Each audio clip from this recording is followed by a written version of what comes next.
The autumn rain fell like tears upon the windows of Ashford House, each droplet a small funeral for what once had been. Inside the drawing room, where creditors had stripped the walls bare of ancestral portraits, Lady Eleanor Ashford stood with her hands folded before her, a portrait herself of dignified devastation. At 24 she had imagined a different life, one filled with love, perhaps, or at least choice. Instead, she faced the Earl of Blackwood across her father's empty desk, the mahogany surface scarred with the rings of countless whiskey glasses her father had emptied in his final, desperate months. The Earl was tall, dark-haired, with eyes the color of winter storms, beautiful in the way that dangerous things often are. He had not removed his gloves since entering her home, as though he feared contamination from their misfortune, or perhaps from something else entirely. "I require a wife," he said, his voice as cold and formal as a legal document. "You require salvation from social ruin and debtor's prison. The arrangement would be simple, Lady Eleanor. You would bear my name, manage my household, and enjoy financial security. In return, I ask only for your discretion and your presence at necessary social functions." Eleanor's throat tightened, but she maintained her composure. "And what of the other aspects of marriage, my lord?" The Earl's jaw hardened, a muscle twitching beneath his pale skin. "I will never touch you," he declared, each word falling like a stone into still water. "You will have your own quarters, your own life. I require an heir eventually, but that can be arranged through other means, or perhaps not at all. My line dies with me, I care not." The cruelty of it took her breath, yet Eleanor understood that cruelty born of pain often masqueraded as indifference. She had heard the whispers about his first wife, dead these 3 years past, and the Earl who had locked himself away in his grief. "I accept," she whispered, sealing her fate with 2 small words. The rain continued its morning song against the windows, and neither noticed that both their hands trembled, his hidden in his gloves, hers concealed in the folds of her worn black mourning dress. But before our lover's fate is revealed, subscribe so you never miss a chapter of romance and scandal. Now, let's begin. The church bells of St. Michael's tolled with all the joy of a funeral dirge. Eleanor stood before the altar, in a gown of ivory silk borrowed, like so much else in her life now, from the Earl's vast stores, likely worn by his first wife. The thought made her skin prickle, but she kept her spine straight, her chin lifted, her eyes forward. Adrian Thorne stood beside her like a marble statue, his face carved from stone, his responses to the vicar's questions delivered in a voice devoid of inflection.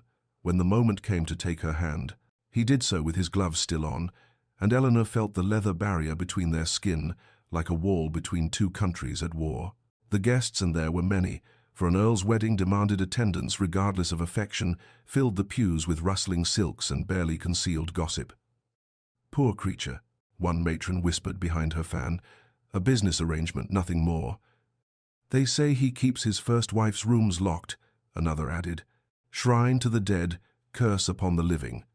Eleanor heard it all, felt the weight of their pity and their fascination, but she did not falter. What Adrian Thorne could not know, standing rigid beside her, was that his coldness did not wound her as deeply as he perhaps intended. She had learned in her father's final days that people built walls around their pain, and the higher the wall, the greater the hurt it protected. As the vicar pronounced them man and wife, Adrian did not kiss her, merely inclined his head with the barest fraction of acknowledgement. Yet in that moment, Eleanor glimpsed something in his storm-grey eyes that was not indifference at all, but terror. He was not a man who felt nothing. He was a man who felt too much, and feared the feeling would destroy him. The realization settled in her chest like a stone in deep water. They traveled to Blackwood Manor in separate carriages. When they arrived, the housekeeper, Mrs. Phillips, led Eleanor through endless corridors to the east wing, isolated, distant, a kingdom unto itself. "His lordship's quarters are in the west wing, my lady," Mrs. Phillips explained, her tone carefully neutral. "He thought you might prefer the morning light." Eleanor stood at her window, watching the sun set over unfamiliar gardens, and understood perfectly. She had married a ghost of a man, and he had given her a beautiful prison in which to haunt. Weeks passed like ships in fog, visible only in outline, drifting without collision. Eleanor learned the rhythms of Blackwood Manor, the way one learns a foreign language, through careful observation and patient repetition. The house itself was magnificent in its sorrow, all dark wood and velvet curtains, portraits of stern ancestors watching from gilded frames, and rooms that echoed with the memory of laughter long since silenced. She breakfasted alone in the morning room, where light streamed through tall windows, dined alone in her quarters at night, and in between, she wandered. The library held thousands of volumes, their leather spines cracked with age and use. The music room contained a pianoforte covered in dust. The conservatory's glass walls revealed gardens gone wild with neglect, beauty tangled with decay. And everywhere, the absence of the Earl, or rather, his presence as absence, the shape of him moving through the house like a shadow she could never quite catch. She saw him, of course.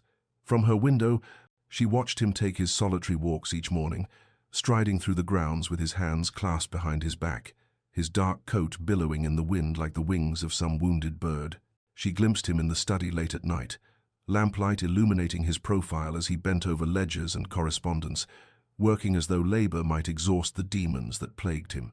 They spoke perhaps a dozen words a week. "Good morning," delivered in passing. "The weather has turned," observed to fill silence at a chance corridor meeting. "Thank you," whispered by Eleanor when he arranged for her mother's modest pension without being asked. But mostly, silence. Eleanor found the rose garden by accident, hidden behind a stone wall at the manor's southern edge. It had been beautiful once she could see that in the bones of it, in the carefully planned beds and the wrought iron arbors now choked with thorns. Someone had loved this place. Someone had tended it with devotion.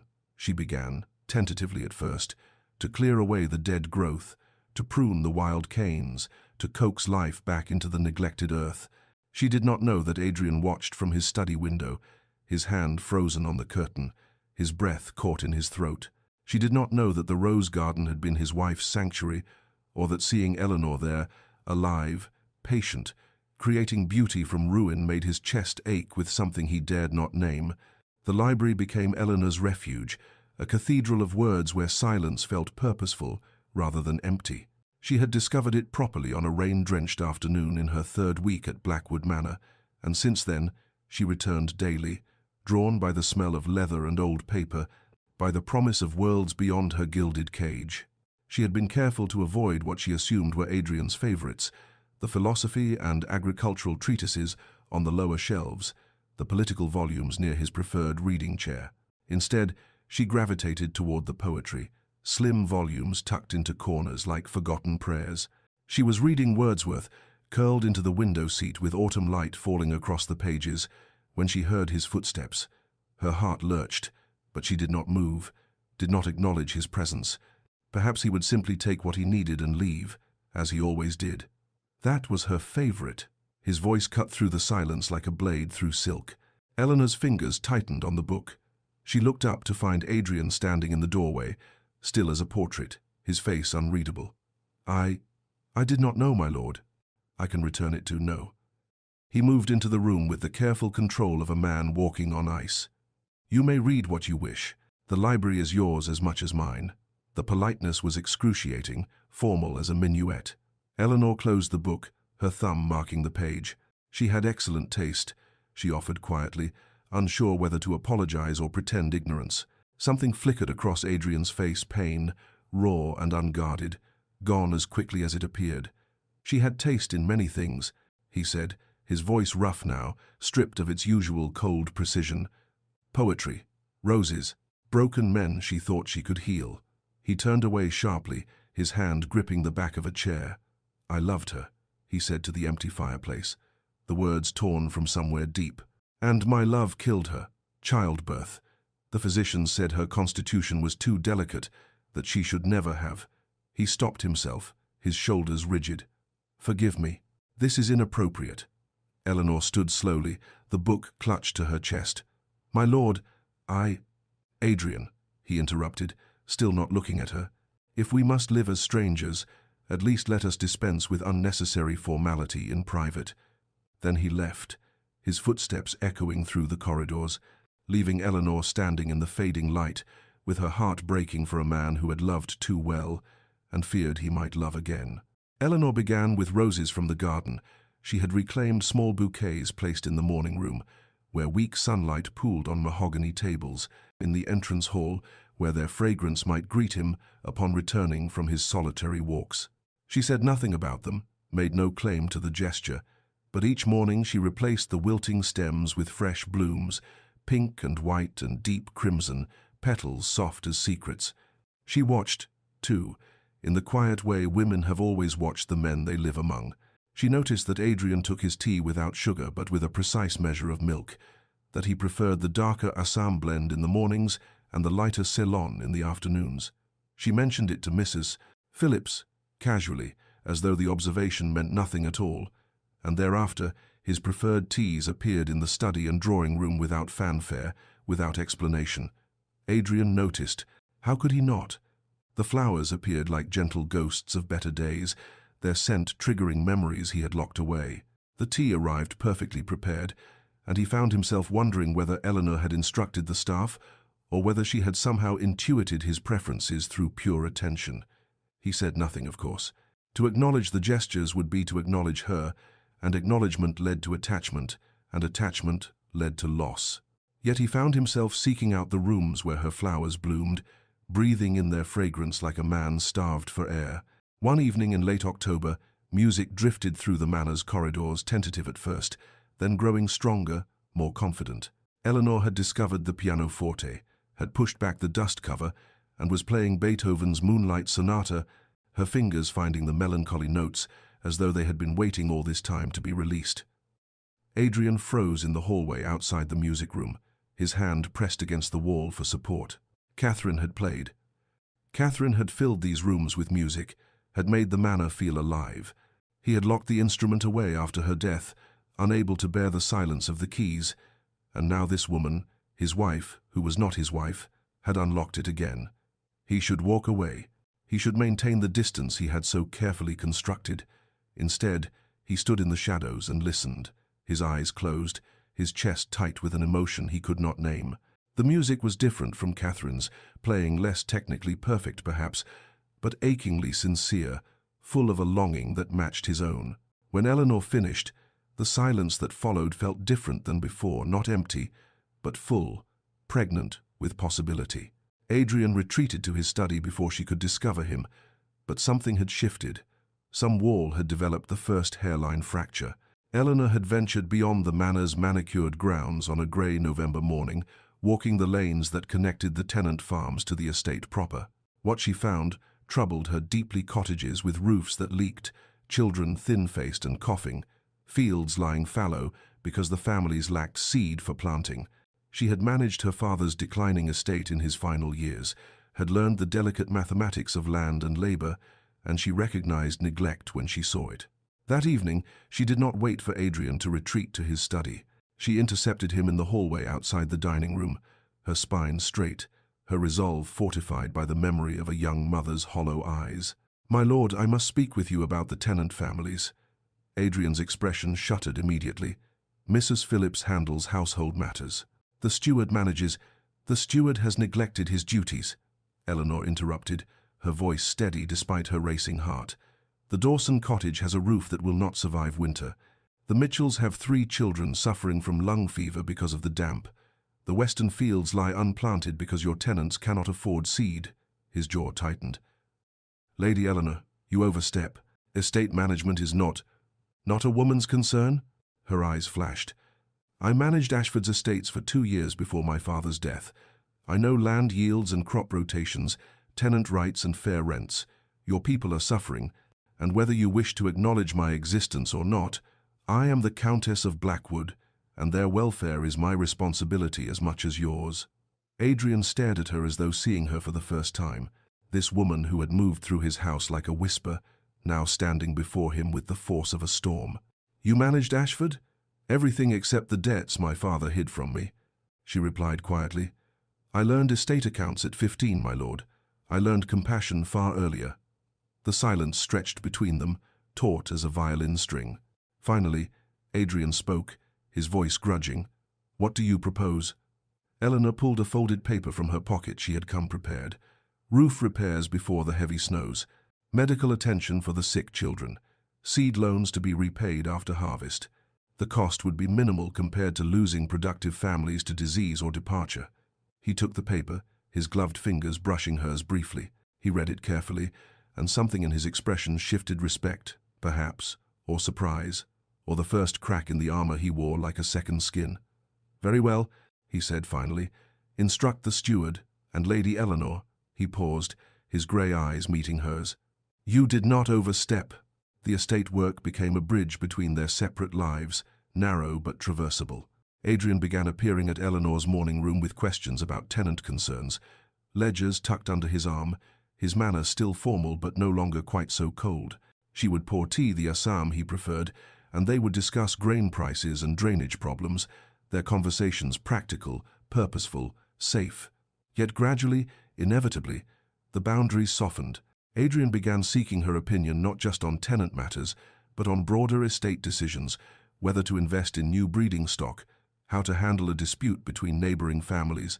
Eleanor discovered that beneath his glacial exterior lived a mind both sharp and fair, a man who carried the weight of responsibility like a crown of thorns. Dinners, which had been solitary affairs, became shared occasions. Not every night, and never acknowledged as deliberate, but increasingly frequent. They sat at opposite ends of the long table at first, the distance between them vast enough to echo, but conversation, tentative, careful, began to fill the space. One evening, when Eleanor asked about the portraits in the gallery, Adrian spoke of his childhood, of a father whose expectations were impossible, and a mother who died too young. "I was groomed for duty," he said, his voice quiet, his fingers tracing the stem of his wineglass. Love was never part of the curriculum. Eleanor understood then the architecture of his loneliness. "My father loved me," she offered in return, "but he loved his vices more.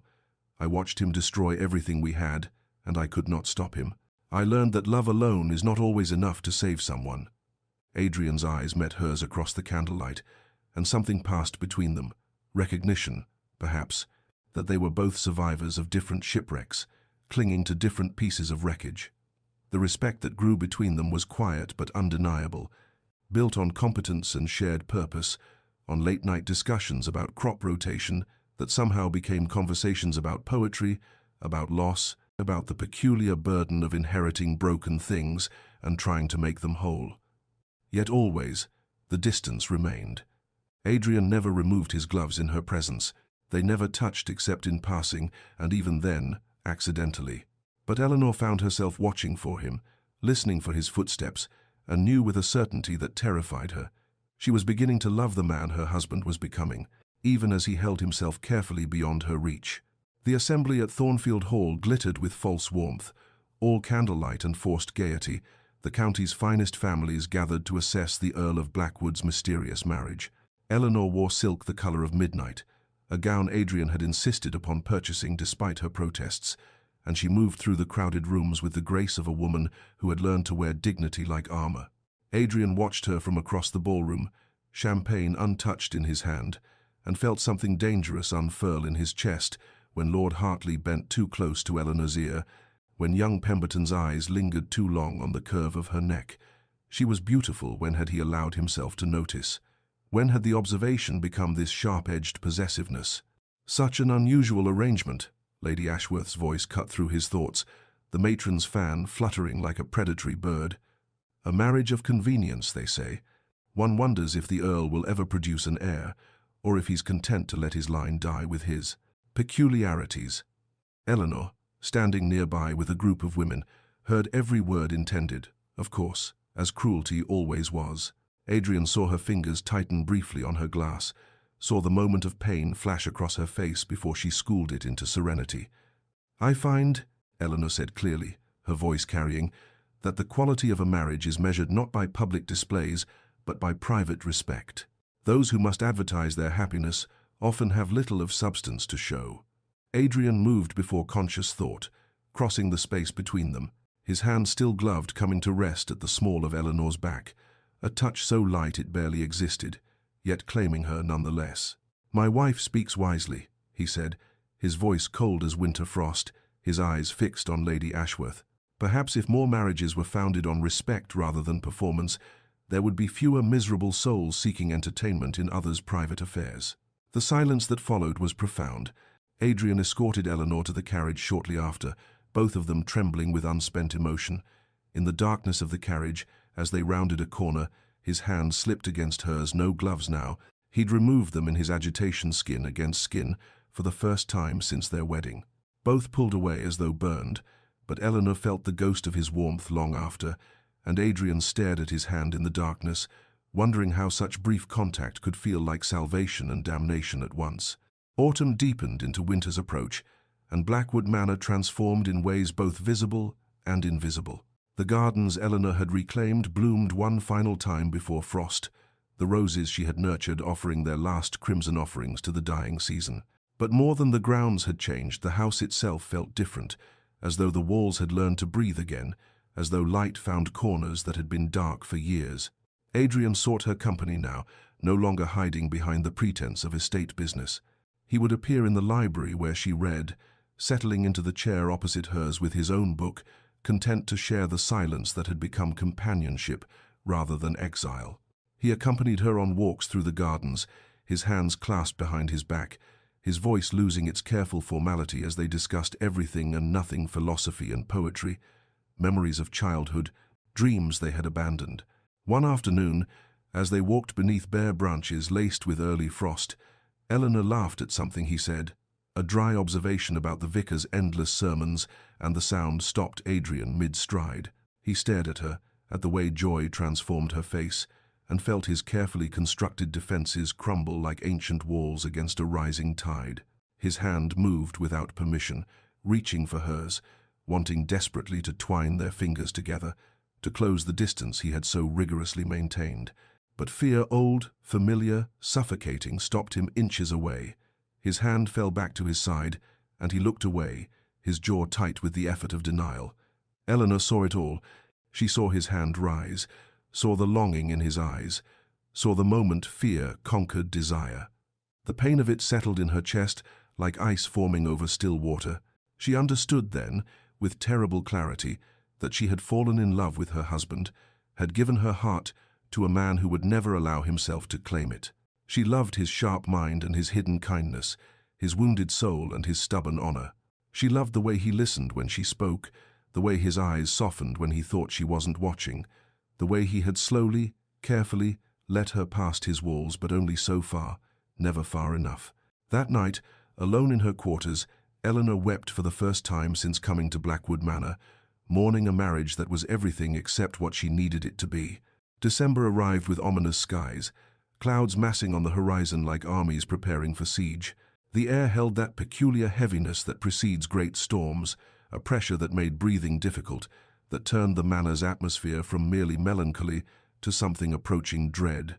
Lady Catherine Thorne, Adrian's younger sister, arrived unannounced in a flurry of expensive furs and barely concealed concern, her sharp eyes assessing Eleanor with the precision of a jeweler examining a questionable stone.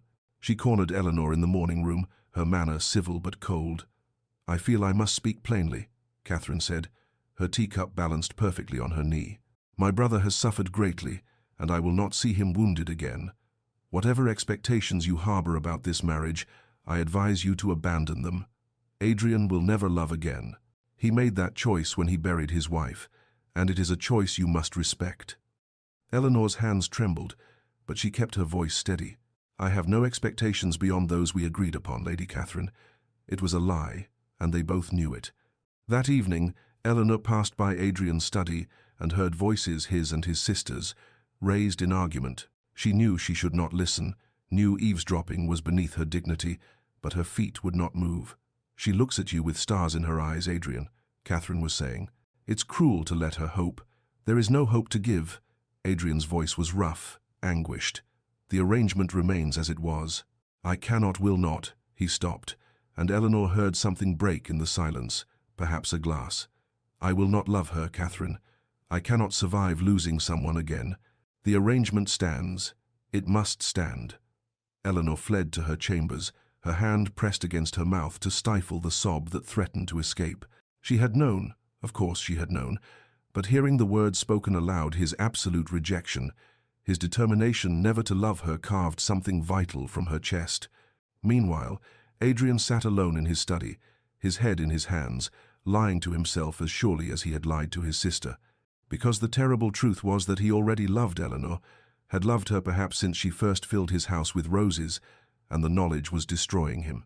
Outside, the wind began to howl, and the servants whispered of the great storm coming, the worst in living memory. The storm broke near midnight with the fury of divine judgment, wind screaming around the manor's stone walls, rain lashing the windows like accusations. Eleanor stood in the entrance hall, watching Adrian prepare to venture into the maelstrom, his heavy coat already dark with moisture, his face set with grim determination. "The Dawson cottage roof was weak," he said, checking his lamp, though the wind would surely extinguish it within moments. "And the Mitchells' children, if the stream floods, they'll be trapped. I must ensure everyone is safe." Eleanor's fingers twisted in her shawl. "Then let me come with you." Two sets of eyes, two pairs of hands. "No." His voice was sharp, final. "I will not risk you." "But you'll risk yourself." Her voice rose despite her efforts at control.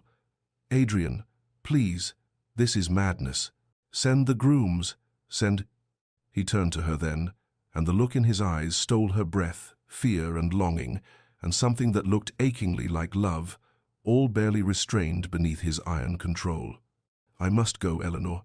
It is my duty, my responsibility. I cannot ask others to brave what I will not face myself." His gloved hand rose, hovering near her cheek, then fell. "I promise I will return." The door opened to chaos, and he was gone, swallowed by the howling darkness. Eleanor stood frozen for a moment, then rushed to the window, watching his lamp bobbing through the storm like a will-o'-wisp, growing smaller, dimmer, until it vanished entirely. She waited in the entrance hall, pacing, her heart keeping time with the thunder. Mrs. Phillips brought tea that grew cold, untouched. The clock struck 1, then 2. The storm's fury only increased, battering the manor with relentless violence. At 3:30, Adrian's horse returned riderless, wild-eyed with terror, its saddle torn. Eleanor's world tilted. The grooms rushed to calm the animal, their faces grave, and Eleanor knew with absolute certainty. Adrian was out there somewhere, alone, possibly hurt, possibly she would not complete the thought. Instead, she ran for her cloak, for boots, for a lamp, while the servants protested and the storm raged and her heart screamed a single, desperate prayer. Let him live, let him live, let him live. The storm fought her every step, wind tearing at her cloak, rain blinding her, mud sucking at her boots, as though the earth itself conspired to keep her from him. Eleanor pushed forward along the path toward the tenant cottages, her lamp a feeble shield against the overwhelming darkness, calling Adrian's name until her throat was raw. The stream had become a river, swollen with rain and rage, its banks overflowing, and it was there near the old stone bridge where the water churned white with fury that she found him.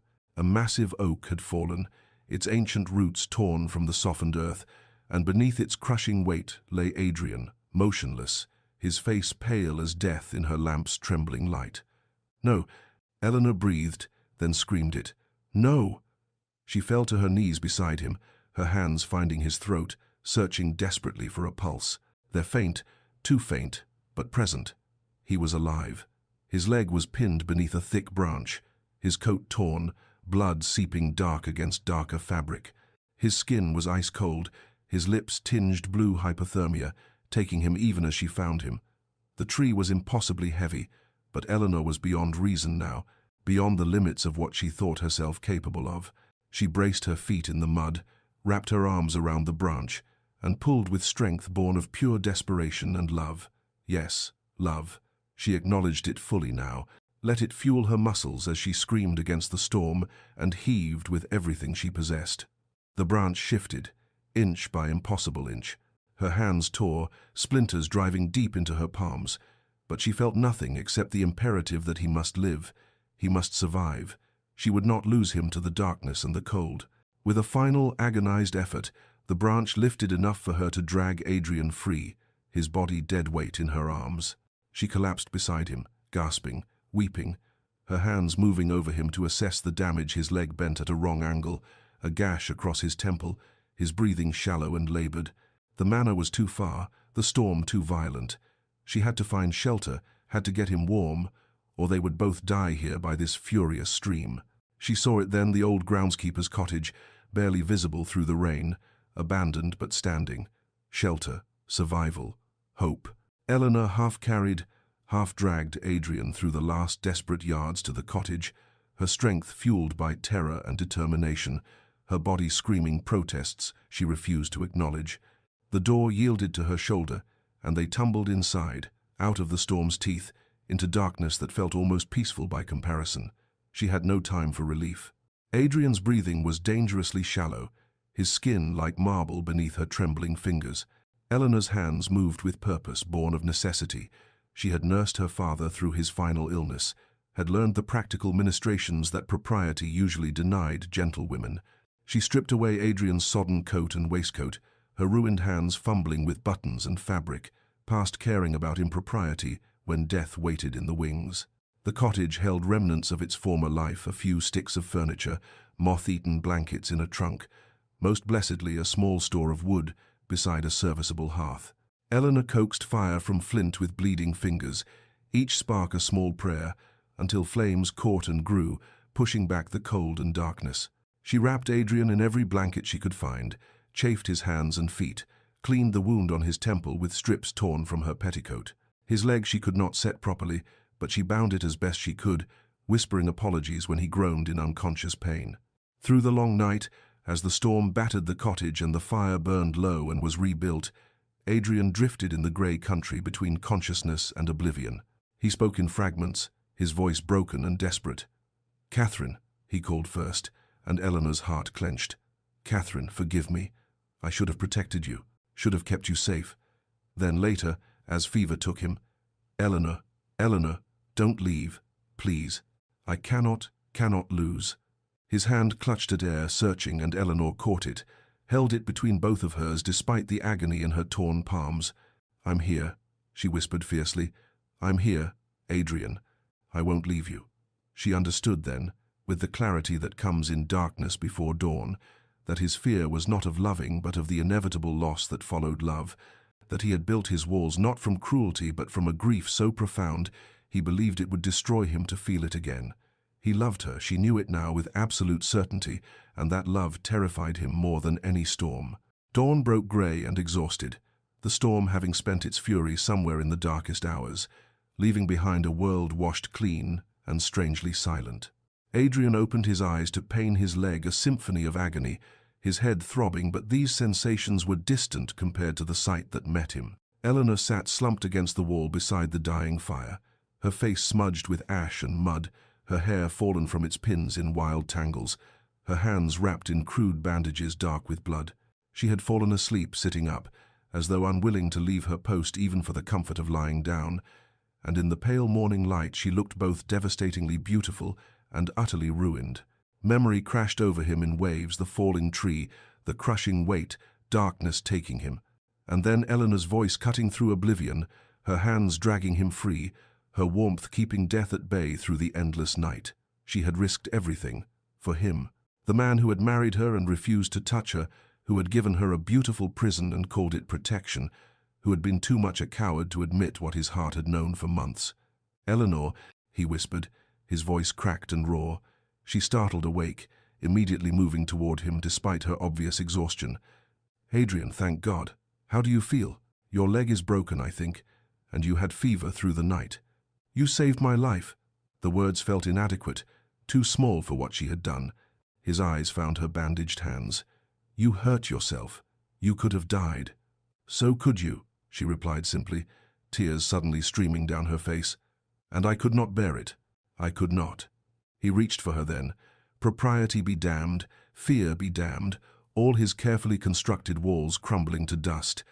His hand cupped her face, feeling the warmth of her skin, the reality of her alive and present and his. "I have been a fool," he said, his own tears falling freely now. "I told myself I was protecting us both, that distance was safety, that I could not survive loving and losing again. But I failed, Eleanor. I fell in love with you despite every vow I made, and the fear of losing you has been slowly destroying me." His voice broke. "I love you. God help me. I love you so desperately that the thought of a world without you is unbearable. And I have wasted so much time." They returned to Blackwood Manor as dawn fully broke. Adrian carried on a makeshift litter by grooms who had searched through the night. Eleanor walking beside him with her ruined hands and her heart full of fragile hope. The physician came, set Adrian's leg properly, dosed him with laudanum for the pain, and prescribed rest. Eleanor hovered in the doorway of his chambers until Mrs. Phillips gently suggested she should rest as well, should tend her own wounds, and she retreated to her quarters feeling unmoored, uncertain whether the words spoken in that cottage had been truth or merely fever's lies. 3 days passed, then 4. Adrian remained sequestered in his chambers, recovering, and Eleanor told herself his absence was reasonable, necessary for healing. But when he finally emerged, pale and leaning on a cane, he did not seek her out. He nodded politely when they passed in corridors, thanked her formally for her quick thinking during the storm, and retreated to his study as though nothing had changed between them, as though he had not held her face and confessed love with tears streaming down his cheeks. Eleanor felt herself fracturing. Had she imagined the desperate tenderness in his voice? Had the confession been nothing more than delirium, words that meant everything to her but nothing to him?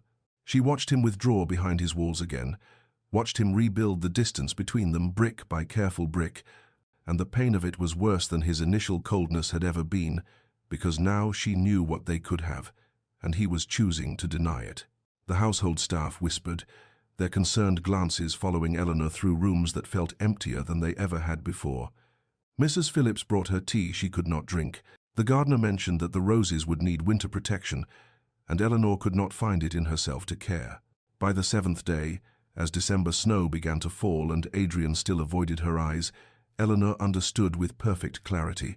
She could not live this half-life, suspended between hope and despair, loving a man who would not or could not love her in return. Something had to break, or she would. Eleanor found him in the library at twilight, the room shadowed and cold despite the fire burning in the grate. He stood at the window with his back to her, one hand braced against the frame, the other gripping his cane, and she thought how perfectly the image captured him, a man forever looking out at a world he refused to fully inhabit. "Adrian," she said, and her voice did not waver, though her hands trembled. "We must speak." He did not turn. "Eleanor, if this is about your hands, the physician assured me they will heal without. It is not about my hands." She moved into the room, positioning herself where he could not ignore her without obvious rudeness. "It is about us. About what you said in that cottage, and what you have done since." Now he looked at her, his face a mask of careful neutrality that made her want to scream. "I was delirious, fevered. Whatever I said, do not," she interrupted, her voice sharp as broken glass. "Do not insult me by pretending you do not remember. You told me you loved me, Adrian. You held my face and wept, and confessed that the fear of losing me was destroying you. And now you hide from me as though I am the danger, as though I am something to be survived rather than—" Her voice broke, but she forced herself onward. "I love you. I have loved you for months, and I can no longer live in this limbo, this half-existence where we are married but separate, where we orbit each other like planets that can never touch. I am asking you, begging you for truth. Do you love me, or was it fever speaking? Because if you cannot love me, I must leave. I want either a real marriage or an annulment, but I will not live another day as your beautiful ghost." Adrian's face contorted with anguish, all his careful control shattering. "You do not understand what you ask. Then make me understand. She died." The words tore from him like something vital being ripped away. "Catherine died because I loved her, because I wanted her, because I put my needs above her safety. The physicians warned us her constitution was delicate. Childbirth would be dangerous, but I was selfish. I wanted an heir, I wanted. And she died screaming. Eleanor. She died in agony, begging me to save her, and I could do nothing. Nothing." He was weeping now, openly, his body shaking. "I vowed I would never put another woman at risk, that I would never let my love become someone's death sentence. And then you—" He looked at her with such raw pain it stole her breath. "You are everything. And if I give in to this, if I love you as I want to, completely, without walls, and then I lose you." His voice failed entirely. Eleanor crossed the space between them, her ruined hands reaching for his face, forcing him to see her, to truly see her. "Do you think I do not know about death, Adrian? I watched my father destroy himself slowly, day by day, drinking away his pain and our future. I held his hand as he died, knowing I could not save him. I understand loss. I understand that loving someone does not guarantee their safety or their survival. Her voice was fierce now, blazing with conviction. But what you call protection is its own kind of death. You have been dying by inches in this mausoleum you have made of your life, and you would have me die beside you, not from childbirth or illness, but from loneliness and from the slow starvation of a heart that is never allowed to fully give or receive love. Adrian tried to turn away, but she held him fast. Catherine's death was not your fault. It was tragedy, cruel and random and unbearable, but it was not your punishment for loving her, and denying yourself love for the rest of your life will not bring her back or honor her memory. It only ensures that her death claimed 2 lives instead of 1. You do not understand the risk, he whispered, desperately. If anything happened to you because of me, then I would die having been loved. The words rang through the library like a bell. I would die having lived. Adrian, truly lived, not merely existed in beautiful rooms with a man too afraid to touch me. Yes, there are risks, there are always risks. I could fall from a horse, catch influenza, have my heart simply stop in the night. We are all walking toward death from the moment we are born. The only choice we have is whether we truly live first. She gentled her voice, her thumbs brushing away his tears. I am not Catherine. I am Eleanor, and I am choosing this, choosing you, choosing us, choosing love with full knowledge of every risk. But I cannot choose for both of us. You must decide. Will you live in fear of loss, or will you live in love despite it? Adrian stared at her. This woman who had walked into a storm to save him, who stood before him now offering not just her love, but her very life, trusting him with both. And in that moment, he understood. His walls had not protected either of them. They had only ensured a different kind of suffering, a slower death of isolation and denial. He had to choose, fear or love, death or life, prison or freedom. Adrian's hands came up to cover hers where they still held his face, and he turned to press his lips against her scarred palm, kissing the evidence of her sacrifice, her courage, her love. Forgive me, he whispered against her skin. Forgive me for the coldness, for the months I wasted, for every moment I made you feel unwanted when you were the only thing I wanted. Forgive me for being too much a coward to see that you were offering me salvation, not damnation. Eleanor's answer was to pull him down to her, to close the final distance between them, and their first kiss was salt tears and desperate tenderness, months of longing released in a single breathless moment. Adrian kissed her as though she were air and he had been drowning, as though she were dawn after endless night, and Eleanor felt herself falling, soaring, shattering into something new and whole. I choose you, Adrian breathed against her lips. I choose love. I choose life. I choose us. Every risk, every fear, all of it. I choose you, Eleanor, today and every day after. That night, Adrian moved his belongings from the west wing to Eleanor's chambers, no longer separate, no longer divided. The servants smiled as they carried his books and clothes, as lamplight spilled from rooms that had been dark, as laughter echoed through corridors that had known only silence. The manor itself seemed to transform, as though the building had been holding its breath and could finally exhale. Eleanor played piano while Adrian read beside her, his hand resting on her shoulder. They took meals together, lingered over wine and conversation that stretched into the small hours. They walked through winter gardens with fingers intertwined, and Adrian no longer wore his gloves, no longer maintained the careful distance that had defined their early months. They spoke of everything of Catherine without shame or guilt, of Eleanor's father without bitterness, of dreams they had thought lost and futures they might build together. They learned each other slowly, completely, with the reverence of 2 people who understood how precious and fragile love could be, and chose it anyway. Blackwood Manor, which had been a mausoleum, became a home, and 2 people who had been ghosts began, finally, truly, to live. Winter melted into spring, and with it came a transformation so complete that visitors to Blackwood Manor remarked they scarcely recognized the place. The gardens bloomed under Eleanor's devoted care, the tenant families thrived with roofs that no longer leaked, and fields planted with good seed, and through it all, Adrian and Eleanor moved as 2 halves of a completed whole, their happiness evident in every shared glance, every casual touch, every laugh that rang through rooms once silent.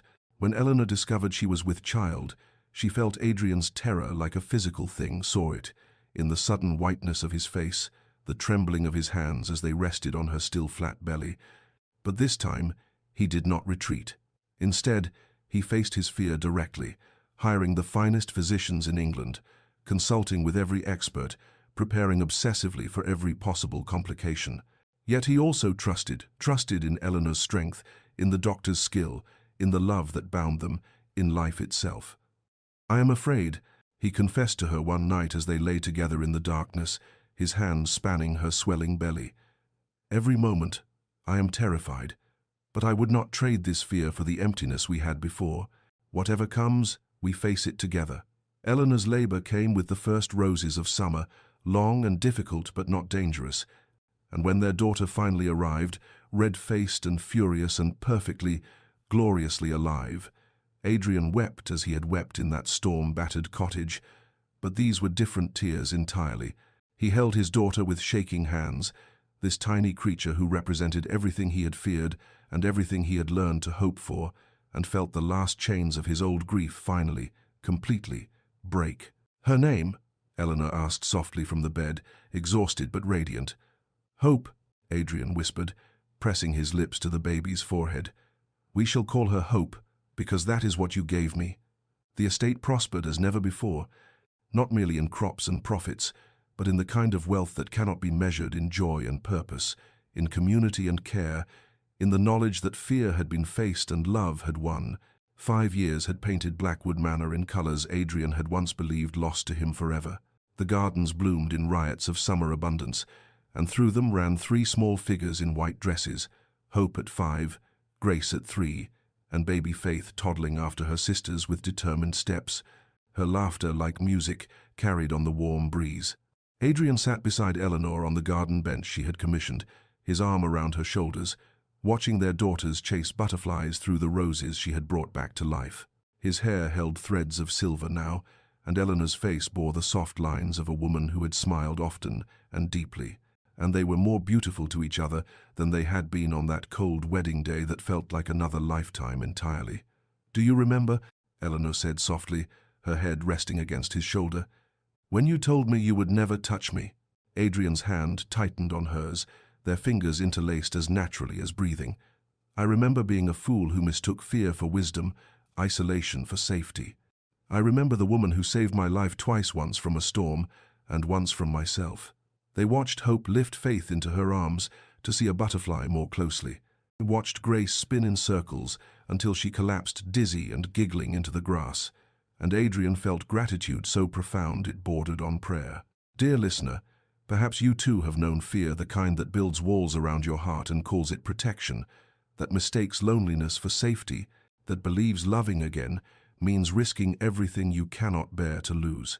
But here is the truth that Adrian and Eleanor learned in that storm-battered cottage and every day after.